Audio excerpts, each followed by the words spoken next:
இதுதான் உண்மை.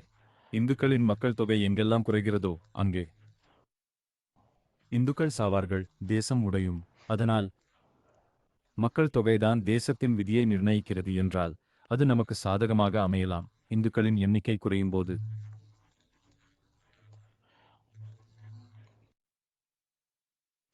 அப்புறம் லவ் ஜிகாத் மாதிரி பிரச்சனைகள் வருது. பசுக்கள் வெட்டப்படுவது, பெண்கள் கடத்தப்பட்டு கொல்லப்படுவது, கோயில்கள் கைப்பற்றப்படுவது, லேண்ட் ஜிகாத் சம்பவங்கள் நடக்கின்றன. இவை ஜிகாதின் வகைகளே. இதுக்கெல்லாம் தர்க்கரீதியான மூலம் ஒன்றுதான். இந்துக்களின் எண்ணிக்கை குறைஞ்சு மற்றும் மதத்தினர் எண்ணிக்கை அதிகமாவது. இதுக்கு தீர்வு என்ன? இந்த பிரச்சனைக்கு தீர்வு இதுதான்.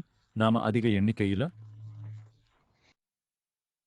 மக்களை நம்முடைய எதிரிகளாக இருப்பவர்கள், அதேபோல் நம்மை தங்கள் எதிரிகளாக கருதுபவர்கள் அல்லது விரோதிகளாக பார்ப்பவர்கள் என அனைவரையும் மீண்டும் நம் மதத்திற்குள் கொண்டு வர வேண்டும்.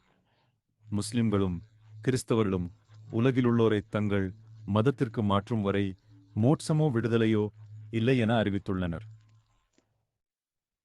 அப்படி இருக்கும் பட்சத்தில் நாம் இந்த சவாலை ஏற்றுக்கொண்டே ஆக வேண்டும். இதற்காகவே நாம் மகாபுருஷர்களின் உத்வேகத்தால் சிவாஜி காலத்தில் முஸ்லிம்களாக மாற்றப்பட்ட இந்துக்களை அவர் மீட்டெடுத்தார்.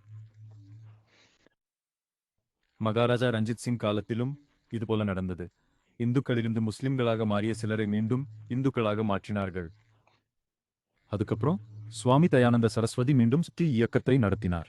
அதுக்கப்புறம் அவருடைய சுவாமி சிரத்தானந்தா ஜி அந்த கொடியை ஏந்தினார். அதன் பிறகு இந்து அமைப்புகளின் காலம் தொடங்கியது.